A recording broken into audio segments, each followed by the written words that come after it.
Rosa muere el 24 de agosto.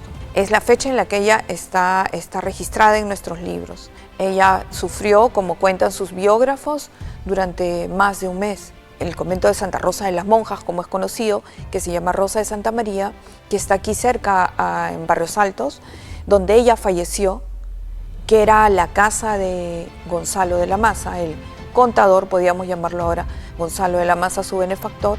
Un documento dentro del proceso de una esclava decía que estuvo enferma porque luego de dar a luz tuvo muchos malestares y estaba casi moribunda. O sea, su dueña le dio una estampa de Santa Rosa, se la puso en la cabeza y ella al poco tiempo se sanó. Un documento de bautizo de Santa Rosa, su partida de función, ¿por qué son importantes? Lo conservamos para poder conocer esa historia. Voces del Patrimonio. ¿Qué tal? ¿Cómo están, amigos de Voces del Patrimonio? Nuevamente estamos juntos, hoy un nuevo capítulo y seguimos con el tema que viene a mención especialmente en este mes de agosto, Santa Rosa de Lima. Y para mí es muy grato encontrarme nuevamente con Kelly Montoya, una amiga de la casa, ¿no? Ella es directora del Archivo Arzobispal de Lima. Kelly, ¿cómo estás? Bienvenida. ¿Cómo estás, Dunca? Un gusto volver a verte. Santa Rosa, Kelly. Y ustedes están muy vinculados porque ustedes tienen documentos importantísimos, ¿no? ¿Cuáles son los principales documentos? Si es que puede decirse que hay principales documentos que tiene el Archivo Arzobispal. Bueno, en el caso de Santa Rosa tenemos quizás el documento más valioso que es y el más antiguo es su registro de bautizo, o como se conoce, partida de bautizo, ¿no? En un libro, el primer libro, por cierto, de la parroquia de San Sebastián, que queda aquí muy cerca en el centro de Lima, donde se bautizó ella y curiosamente también San Martín de Porres. No en la misma fecha, no se conocieron, siempre la gente cree que se han conocido. Hay una leyenda urbana, sí, ¿no? Pero incluso que compartieron algunas situaciones, ¿no? Eso lo descartamos. Sí, eso lo descartamos, eso es lo que la gente hubiese querido que sucediera, ¿no? Pero no, ellos se bautizan en el mismo libro, están registrados, perdón, en el mismo libro, porque es el libro más antiguo de la parroquia San Sebastián. Recordemos que hasta antes de la existencia del registro civil, es decir, en el virreinato no había registro civil, el registro más importante que tenía toda persona era el registro del bautizo. Entonces, tenemos en el libro del siglo XVI, temprano, hacia el siglo XVII, es un libro que cubre bastantes años, el registro del bautizo de Santa Rosa o Isabel Flores de Oliva, su nombre original. Sabemos que Rosa luego se le agrega porque cuando era muy pequeñita la ven en un momento y su rostro era muy hermoso, parecía una rosa y desde entonces la llaman Rosa. Pero está registrada como Isabel Flores de Oliva. Entonces, ella está registrada ahí y este libro curiosamente registra, para que nos demos cuenta que había todavía poca población, a los bautizados y a las personas que se casaban, es decir, los matrimonios. Tenemos en un mismo libro. Y luego también tenemos el libro donde está registrada su defunción, ¿no? Entonces tenemos esos dos registros que son importantes. No sabemos exactamente cuándo nació.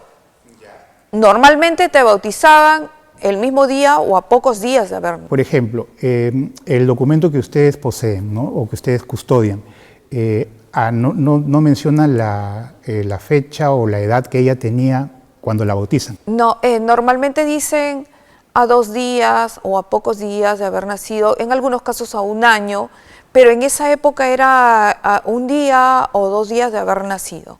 No, eso sí no se menciona.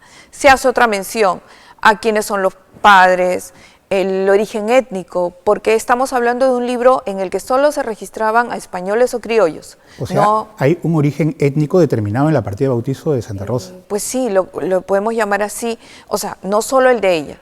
Recordemos que en el virreinato, en los libros de las parroquias, se registraba en diferentes libros a españoles, criollos, indios y negros.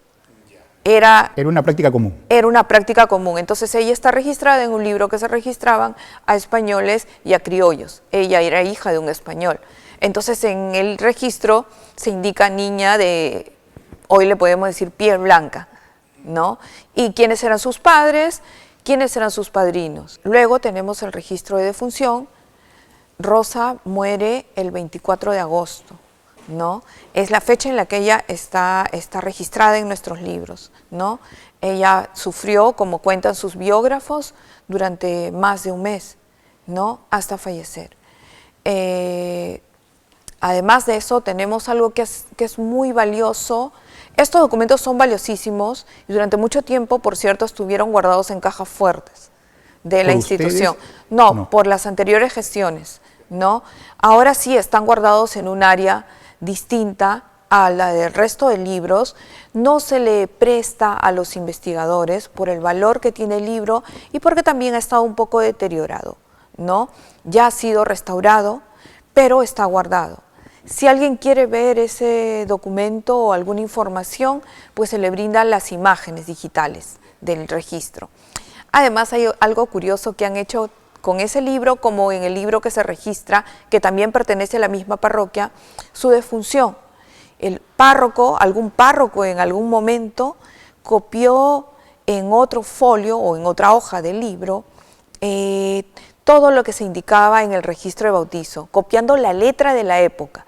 Probablemente lo hayan hecho. La caligrafía de la época. Exacto, ¿no? Y probablemente haya sido luego en el siglo XVIII o XIX. Eso no está claro, ¿no? Pero sí copia y está ahí. Y bueno, ya mucho tiempo después le fueron agregando otra información. Pero sí fue muy manipulado. Y los registros en esa época eran muy cortitos, ¿no? De todas las personas, no daban mayor información. Luego también tenemos los libros, digo los libros porque son tres, sobre el proceso de canonización, ¿no? Que eso ha sido fundamental para la investigación sobre Santa Rosa. El proceso de canonización se divide en el proceso que se inicia aquí, en el lugar de origen del futuro santo o santa, y luego en Roma. Entonces nosotros tenemos el proceso que se inicia aquí, los testimonios de los milagros, ¿no? Y en el convento, el convento de Santa Rosa de las Monjas, como es conocido, que se llama Rosa de Santa María, que está aquí cerca en Barrios Altos, donde ella falleció, que era la casa de Gonzalo de la Maza, el contador, podríamos llamarlo ahora, Gonzalo de la Maza, su benefactor. Las madres también custodian una parte de este proceso. Entonces tenemos dos partes del proceso de canonización muy interesantes y que tienen distintos testimonios. Una curiosidad, ¿se han juntado alguna vez estos documentos? ¿Han podido estar juntos en un mismo lugar o siempre han estado preservados? Eso no lo sabemos, fíjate, son complementarios. El que tienen las religiosas comienza antes que el que tenemos nosotros, todos son del siglo XVII, porque recordemos que el proceso de beatificación y luego concluye con la canonización de Rosa, comienza bastante temprano luego de su fallecimiento. Entonces, quizás les dieron a ellas parte del proceso para que lo tengan. No tenemos una verificación, nadie lo ha investigado tampoco, ¿no? Y es muy interesante porque los testimonios que ellas tienen en la parte del proceso y las que tenemos nosotros son de diferentes personajes, no son los mismos. No vuelve, o sea, no hay un personaje que esté en los dos. No, por ejemplo, tenemos el de Angelino Medoro, el famoso pintor jesuita que la pinta post-mortem. Tenemos su testimonio, pero en la parte que conservan las madres, más no en la parte que tenemos nosotros del proceso. Kelly, ¿y ustedes tienen o pueden acceder al libro de las madres? Nosotros lo hemos digitalizado. O sea, han podido tener. Sí, nosotros tuvimos un proceso de digitalización, un proyecto con la Biblioteca Británica en la cual digitalizamos los libros que ellas tienen, están a acceso de todos en la página de la Biblioteca Británica. Y es muy bonito porque las madres conservan este libro bajo 7 llaves. Me imagino, debe ser su tesoro, ¿no? Sí, es un tesoro. Nosotros lo hemos restaurado el año pasado. Nuestro conservador estuvo casi un mes en el monasterio. Las madres le permitieron ingresar a un sector del monasterio y él ahí se instaló y lo restauró, laminó. El proceso de laminar es cuando una hoja está quemada por la tinta, el papel. Sí, entonces él lo ha laminado y todo eso lo hizo en un mes. Ahora nos falta la segunda parte, que es arreglar la encuadernación del libro. Para las madres, como te decía, eso es muy importante, es muy valioso y lo tienen separado del resto de sus documentos. Lo tienen guardado en una caja muy bonita, forrada con una tela roja y con un broche de plata, que son unas alas de unos angelitos. O sea, todos esos detalles, porque para ellas es importantísimo ese libro, ¿no? Así como ellas, bueno, ellas tienen la vinculación directa, Kelly, y yo sé que donde ustedes trabajan, yo te lo dije alguna vez y se lo dije también cuando vino acá como invitado Carlos, que a ustedes se les nota que hay mucha pasión en lo que hacen, ¿no? Cuando tienes este tipo de documentos, ¿no?, de personajes tan especiales, ¿se trabaja de otra manera o ustedes mantienen el nivel de profesionalismo igual para todos? No, el nivel de profesionalismo se mantiene, pero es como algo muy especial, ¿no? Nosotros tenemos todos los procesos de canonización que se concluyeron y que se han quedado a mitad de camino en Lima, porque son muchísimos personajes de las diferentes congregaciones o órdenes religiosas. Entonces, ver eso ahí, leerlo, trabajarlo, es fascinante, ¿no? Como otros tipos de documentos que quizás mucha gente no ha tenido acceso a ellos y es por eso que se digitalizan, para preservarlos mejor y para que la gente tenga acceso a ellos. Y entonces para nosotros es muy especial, ¿no? Conocer el registro de bautizo, conocer, por ejemplo, un documento dentro del proceso de una esclava negra, criolla, así está descrito en el documento, que decía que estuvo enferma porque luego de dar a luz tuvo muchos malestares y estaba casi moribunda. Y su ama, o sea, su dueña, le dio una estampa de Santa Rosa, se la puso en la cabeza y ella al poco tiempo se sanó. De ese tipo de testimonios que pueden parecer increíbles hoy en día, porque la gente dirá, pero como una estampita va a causar eso. Pues la gente creía en eso. Estamos hablando de un siglo en que la devoción se vivía de una manera diferente a la nuestra, en que nos parece increíble conocer que Rosa o que Nicolás de Ayllón, que no ha llegado a ser santo todavía, que Francisco Solano o que el mismo Francisco del Castillo hayan tenido prácticas de oración continua y por muchas horas, o hayan cargado una cruz, que quizás para muchos puede decir estaban locos, pero no estaban locos. Otro contexto. Exacto. Para que la gente de a pie un poco comprenda cómo trabajamos los historiadores, tenemos que entender la mentalidad de la época.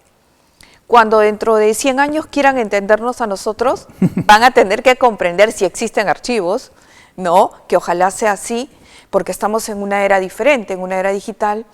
¿Qué es lo que nosotros leíamos? ¿Cómo pensábamos?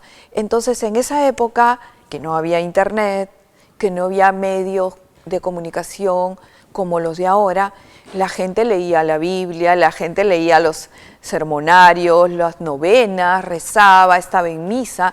Entonces, su mundo... La religión era parte inherente de las personas. Y la gente se preparaba para morir bien, para el bien morir.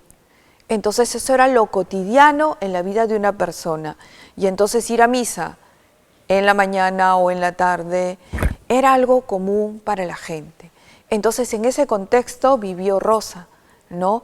Ella era una hermana terciaria, ¿no? Muchas veces por las pinturas o por las esculturas se cree que fue una monjita, ¿no? Le dicen la monjita, pero Rosa fue una hermana terciaria, como los hay hoy en día, por cierto, de la orden dominica o de los franciscanos, ¿no? Hermanos que ayudan en diferentes actividades, que se agrupan como de tercera orden, es decir, no van a hacer votos, no van a ser religiosos, pero sí son muy unidos a estas congregaciones. Hablabas, y con justa razón, de que tenemos que ubicar en el contexto. Y es verdad, ¿no? Siglo XVII. Pero voy al trabajo de ustedes, Kelly, ¿no? Y hablando de estos documentos tan importantes, especialmente los de Santa Rosa, que es lo que nos tiene ahora juntos. En el proceso de conservación, no solo de digitalización, yo he visto que ustedes, porque he tenido la suerte de visitar tu archivo, tienen que incluso apelar a la creatividad para poder restaurar algunas cosas, algunos documentos. Explícanos, por favor. Lo que sucede es que, y este es un problema no solo de nuestro archivo, la archivística en general y la conservación no se han desarrollado mucho en las instituciones eclesiásticas como en las civiles, ¿no? Y por lo tanto, nosotros no tenemos esa maquinaria que puede existir en el extranjero, en los archivos, los laboratorios que tienen diferentes instrumentos y aparatos que te pueden ayudar a restaurar quizás de una manera más rápida un documento. Entonces sí, nosotros apelamos a la creatividad de los conservadores y de cómo poder, sin hacerle daño al documento, restaurarlo. Limpiarlo primero, insertarle papel japonés, que es con lo que nosotros trabajamos para restaurar un documento, pero de una manera sencilla, ¿no? De una manera práctica y de una manera que cualquiera lo podría hacer si tiene los conocimientos previos, ¿no? Entonces sí, existen máquinas para reintegrar papel. Nosotros no tenemos eso, pero tenemos a un conservador que ha aprendido que usando diferentes cosas como una bandeja, agua, el papel japonés y estas cosas puede ayudar a limpiar el documento, a reintegrarle el papel usando algo que para la gente puede decir metilcelulosa. La gente dirá, ¿qué es eso? Bueno, ese es un pegamento natural, un pegamento que no va a causar daño y con el cual tú con el tiempo de repente vas a poder volver a reintegrarle papel al documento que ya lo hiciste antes con metilcelulosa, pero no le vas a causar daño. Es decir, si tú tienes una hoja vas a poder levantar un poquito y vas a poder mover de repente eso que pusiste y sin causar daño. En la actualidad, cuando pegamos un decreto del Tribunal Eclesiástico en un libro parroquial, pues lo podemos pegar con esa goma natural que no va a dañar el documento y que dentro de 50 años, cuando vean este libro, este documento no lo van a encontrar dañado como si lo hace la goma sintética o la cinta adhesiva. Entonces, es muy complejo el trabajo que hacen los conservadores, hay que tener mucha paciencia, hay que tener mucha pasión, mucha voluntad y sobre todo que las instituciones comprendan que deben tener profesionales, ¿no? Que eso es algo que en nuestro país no ha pasado mucho, pero ahora sí vemos que está cambiando. Y ha cambiado para bien, ¿no?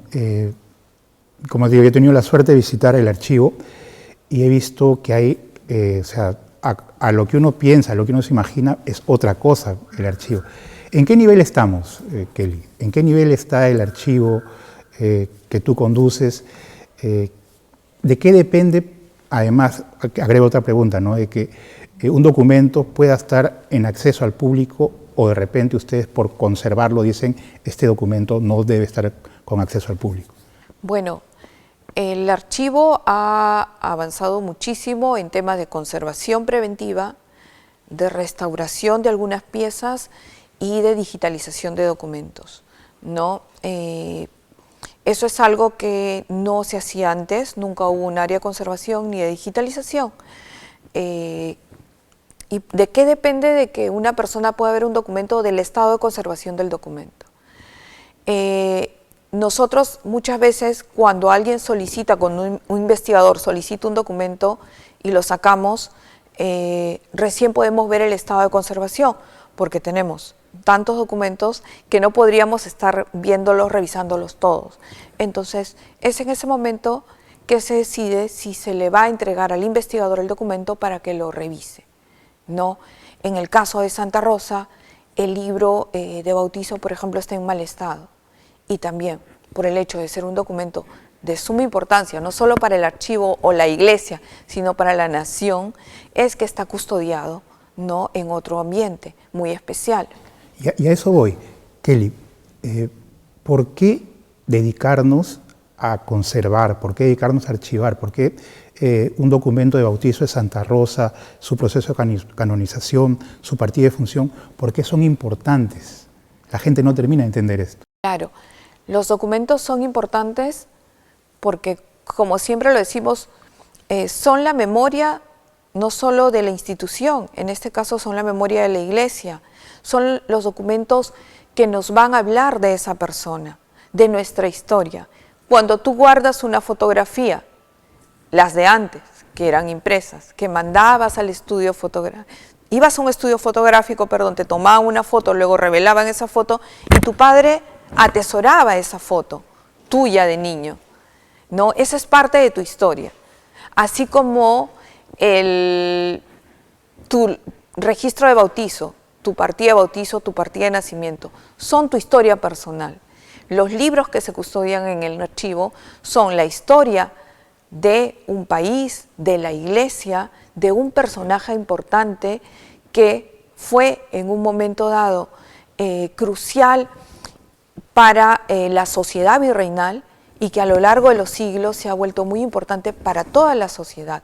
Entonces, lo conservamos para poder conocer esa historia y para que eso sean las bases de esa iglesia y de esa nación que ayuden a que la gente pueda involucrarse con ellos. Si no conocemos esta historia, ¿cómo vamos a valorar a estos personajes o a estos diferentes lugares como la Casa de Santa Rosa, como el Monasterio de las Monjas, como el proyecto que hubo en el siglo XX, inicios del siglo XX, para hacer una gran basílica de Santa Rosa y que no se concluyó? Y del cual también guardamos desde hace poco por una donación unos planos de ese maravilloso proyecto que pues hoy tenemos la Basílica de Santa Rosa, pero que no era todo el proyecto en general, era muchísimo más grande. Entonces todo eso nos ayuda a comprender un momento de nuestra historia, a la sociedad y a la persona, ¿no? Y por eso los archivos son importantes para poder conocer todos esos momentos. Kelly, siempre es un gustazo hablar contigo. Hoy hemos recorrido los documentos más importantes que hay en custodia de ustedes de la santa más importante de esta parte del mundo y de las Filipinas, patrona de la policía y de las enfermeras, Santa Rosa de Lima. ¿Algo que quieras agregar, Kelly? Pues nada, que cuando vayamos a visitar alguno de los espacios de Santa Rosa, tratemos un poco de conocer más allá o de imaginar quizás cosas que no sucedieron, ¿no? Pueden visitar el Monasterio de las Monjas, las iglesias está abierta, el templo, el monasterio no se puede visitar porque es un monasterio de clausura, pero pueden asistir a la misa. Ellas ya empezaron esta semana con una novena a Santa Rosa, la sacan en procesión y eso es muy importante, o la Basílica de Santa Rosa. Creo que en los últimos años, como hemos hablado con muchos colegas, ha aumentado la devoción a Santa Rosa. Sí, es algo que hemos conversado incluso con Monseñor, ¿no? Es un fenómeno que es difícil incluso hasta de explicar. Exacto, exacto. Santa Rosa siempre ha estado presente en nuestra historia y en la vida de la población. Y es muy bonito ver cómo en los últimos 5 años o 10 años esto se ha ido incrementando y vemos las largas colas que hay alrededor de la basílica y sobre todo para ir al pozo, ¿no?